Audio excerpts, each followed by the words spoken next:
News नशा, आदत हर खबर की।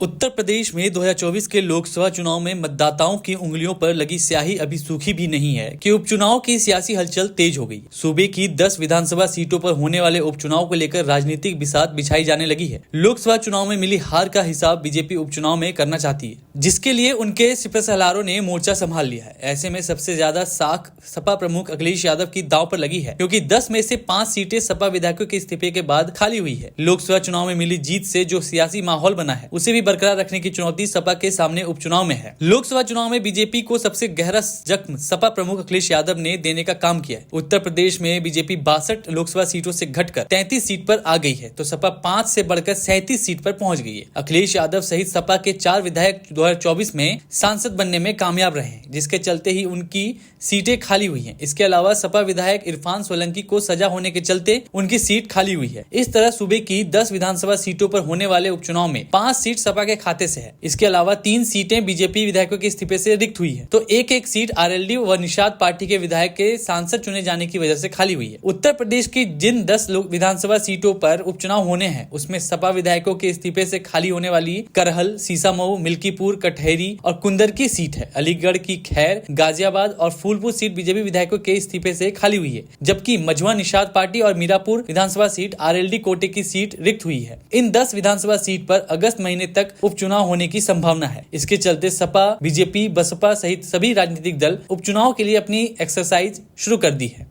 लोकसभा चुनाव में 37 सीटें जीतने के बाद सपा पर उपचुनाव में अपने कोटे की सभी 5 सीटें बरकरार रखने की चुनौती खड़ी हो गई है। विपक्ष में रहते हुए उपचुनाव जीतने किसी भी दल के लिए आसान नहीं होता। यूपी में 2022 के बाद से ज्यादातर उपचुनाव बीजेपी जीतने में कामयाब रही थी। बीजेपी को 3 सीटों पर ही अभी तक हार मिली है। उसमें मैनपुरी लोकसभा सीट, घोसी और खतौली विधानसभा सीट थी। इसलिए 10 सीटों पर होने वाले उपचुनाव सपा के लिए सबसे ज्यादा अहम है, जिसके लिए पार्टी ने अभी से ही गुणा भाग करना शुरू कर दिया है। 2024 के चुनावी नतीजों से उत्साहित सपा नेतृत्व ने 10 सीटों पर होने वाले उपचुनाव में जी जान से जुटने का कार्यकर्ताओं से आह्वान किया है। अखिलेश यादव के इस्तीफे से करहल विधानसभा सीट खाली हुई है। यादव बहुल यह सीट सपा की परंपरागत सीटों में से रही है, जहां से 2022 विधानसभा चुनाव में अखिलेश यादव विधायक चुने गए थे। इस सीट को सपा अपना कब्जा हर हाल में बनाए रखना चाहती है। इसी तरह फैजाबाद सीट से सांसद चुने गए अवधेश प्रसाद की मिल्कीपुर विधानसभा सीट पर उपचुनाव होना है। सपा शीर्ष नेतृत्व चाहता है कि अवधेश की जीत से बने सियासी माहौल को मिल्कीपुर उपचुनाव तक बनाए रखा जाए। इसके लिए किसी मजबूत उम्मीदवार को उतारने की रणनीति पर सपा काम कर रही है। कटहरी सीट लालजी वर्मा के सांसद चुने जाने से खाली हुई है। कुर्मी निषाद बहुल इस सीट को बीजेपी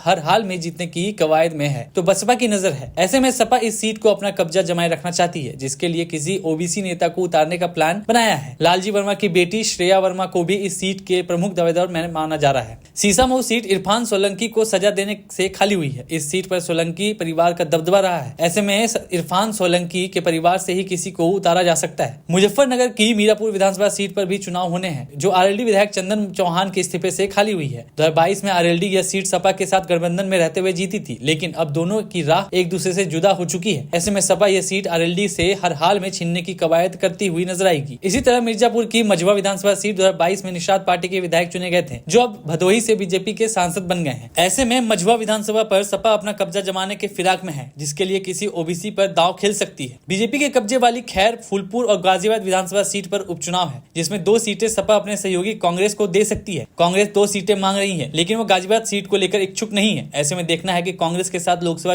चुनाव में बना गठबंधन क्या उपचुनाव में बरकरार रहेगा या फिर बिखर जाएगा। ये तीनों ही सीटें बीजेपी की काफी मजबूत सीट रही है। यहाँ पर सपा को छीनना आसान नहीं है, इसलिए कांग्रेस के माथे मरना चाह रही है, लेकिन वो भी रजामंद नहीं है। इस बीच एक खबर आई है, जिसके मुताबिक आगजनी मामले में समाजवादी पार्टी के सीसामऊ से विधायक रहे इरफान सोलंकी को सेशन कोर्ट से सुनाई गई सजा को हाईकोर्ट में चुनौती देने की पार्टी तैयारी कर रही है। सोमवार से हाईकोर्ट खुल गई है। वरिष्ठ वकीलों से राय मशवरा लिया जा रहा है। सपा के राष्ट्रीय अध्यक्ष अखिलेश यादव ने इरफान की पत्नी नसीम सोलंकी को आश्वस्त किया है कि जरूरत पड़ने पर हाईकोर्ट में प्रख्यात वकील कपिल सिब्बल को खड़ा किया जाएगा। इरफान का पूरा केस पार्टी लड़ेगी। प्रदेश में जिन 10 विधानसभा सीटों पर उपचुनाव होना है, उसमें कानपुर की सीसामऊ भी है। यहाँ से इरफान की पत्नी का चुनाव लड़ना पक्का माना जा रहा है, लेकिन पार्टी में कुछ नामों पर विकल्प के रूप में भी मंथन चल रहा है। इनमें फजल महमूद, सुरेंद्र मोहन अग्रवाल, सतीश निगम के नाम प्रमुख हैं। लोकसभा चुनाव में सपा के 9 विधायक प्रदेश से सांसद चुने गए हैं। इरफान को सजा हो गई है। इस प्रकार इस 10 सीटों पर उपचुनाव होना है। हालांकि इस संबंध में अधिसूचना जारी होना बाकी है। सीसामऊ विधानसभा सीट से 2022 के चुनाव में सपा से जीते इरफान सोलंकी को आगजनी मामले में 7 साल कैद की सजा सुनाई गई है। सोलंकी को विधानसभा से अयोग्य घोषित कर दिया गया है। इसकी सूचना विधानसभा सचिव ने चुनाव आयोग को हाल ही में भेजी है। कानपुर लोकसभा सीट से चुनाव जीते भाजपा प्रत्याशी रमेश अवस्थी को कांग्रेस के आलोक मिश्र ने कड़ी टक्कर दी थी। इससे शहर में कांग्रेस को नई ऊर्जा मिली है। इसे देखते हुए कांग्रेस भी सीसामऊ विधानसभा क्षेत्र से दावा ठोक रही है। कांग्रेस शहर अध्यक्ष नौशाद आलम मंसूरी प्रबल दावेदार बताए जाते हैं। सीसामऊ से सपा के इरफान सोलंकी 2012, 17 व 2022 में विधायक चुने गए थे। इससे पहले वह आर्यनगर से निर्वाचित हुए थे। उत्तर प्रदेश में 2024 के लोकसभा चुनाव में मतदाताओं की उंगलियों पर लगी स्याही अभी सूखी भी नहीं है कि उपचुनाव की सियासी हलचल तेज हो गई। सूबे की 10 विधानसभा सीटों पर होने वाले उपचुनाव को लेकर राजनीतिक बिसात बिछाई जाने लगी है। लोकसभा चुनाव में मिली हार का हिसाब बीजेपी उपचुनाव में करना चाहती है, जिसके लिए उनके सिपहसालारों ने मोर्चा संभाल लिया है। ऐसे में सबसे ज्यादा साख सपा प्रमुख अखिलेश यादव की दांव पर लगी है, क्योंकि 10 में से 5 सीटें सपा विधायकों के इस्तीफे के बाद खाली हुई है। लोकसभा चुनाव में मिली जीत से जो सियासी माहौल बना है, उसे भी बरकरार रखने की चुनौती सपा के सामने उपचुनाव में है। लोकसभा चुनाव में बीजेपी को सबसे गहरा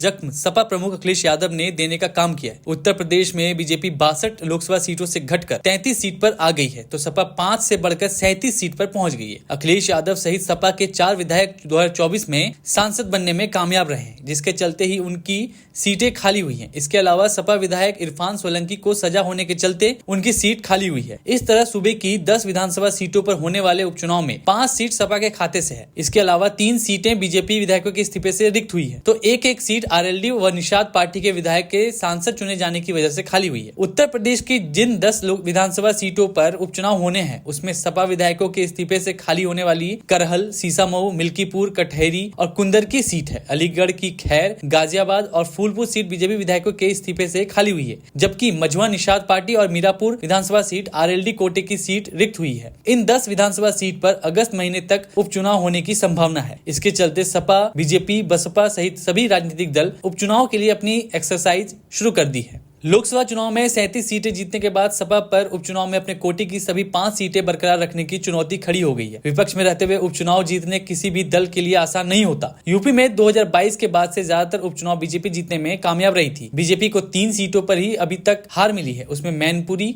लोकसभा सीट, घोसी और खतौली विधानसभा सीट थी। इसलिए 10 सीटों पर होने वाले उपचुनाव सपा के लिए सबसे ज्यादा अहम है, जिसके लिए पार्टी ने अभी से ही गुणा भाग करना शुरू कर दिया है। 2024 के चुनावी नतीजों से उत्साहित सपा नेतृत्व ने 10 सीटों पर होने वाले उपचुनाव में जी जान से जुटने का कार्यकर्ताओं से आह्वान किया है। अखिलेश यादव के इस्तीफे से करहल विधानसभा सीट खाली हुई है। यादव बहुल यह सीट सपा की परंपरागत सीटों में से रही है, जहां से 2022 विधानसभा चुनाव में अखिलेश यादव विधायक चुने गए थे। इस सीट को सपा अपना कब्जा हर हाल में बनाए रखना चाहती है। इसी तरह फैजाबाद सीट से सांसद चुने गए अवधेश प्रसाद की मिल्कीपुर विधानसभा सीट पर उपचुनाव होना है। सपा शीर्ष नेतृत्व चाहता है कि अवधेश की जीत से बने सियासी माहौल को मिल्कीपुर उपचुनाव तक बनाए रखा जाए। इसके लिए किसी मजबूत उम्मीदवार को उतारने की रणनीति पर सपा काम कर रही है। कटहरी सीट लालजी वर्मा के सांसद चुने जाने से खाली हुई है। कुर्मी निषाद बहुल इस सीट को बीजेपी हर हाल में जीतने की कवायद में है, तो बसपा की नजर है। ऐसे में सपा इस सीट को अपना कब्जा जमाए रखना चाहती है, जिसके लिए किसी ओबीसी नेता को उतारने का प्लान बनाया है। लालजी वर्मा की बेटी श्रेया वर्मा को भी इस सीट के प्रमुख दावेदार माना जा रहा है। सीसामऊ सीट इरफान सोलंकी को सजा देने से खाली हुई है। इस सीट पर सोलंकी परिवार का दबदबा रहा है। ऐसे में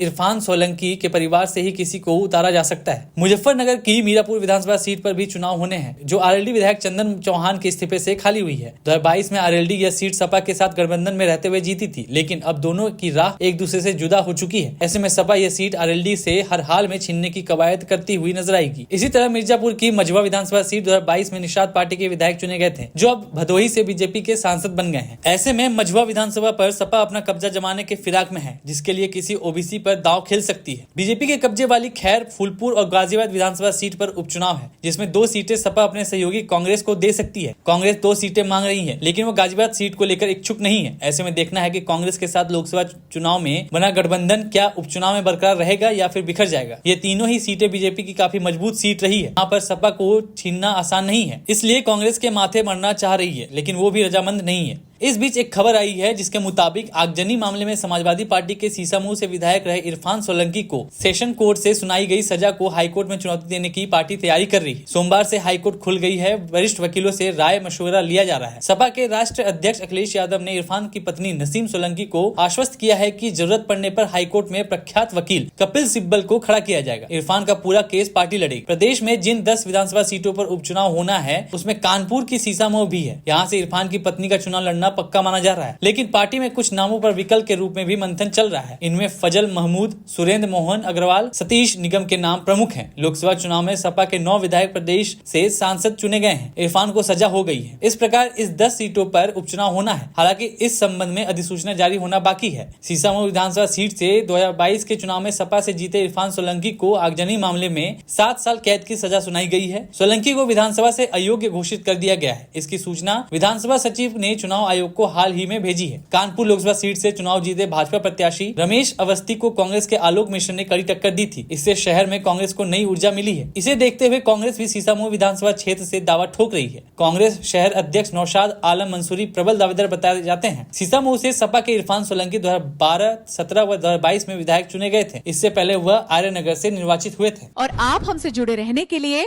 सब्सक्राइब करें YouTube पर, फॉलो करें ट्विटर पर और लाइक करें Facebook पर। और ज्यादा जानकारी के लिए आपको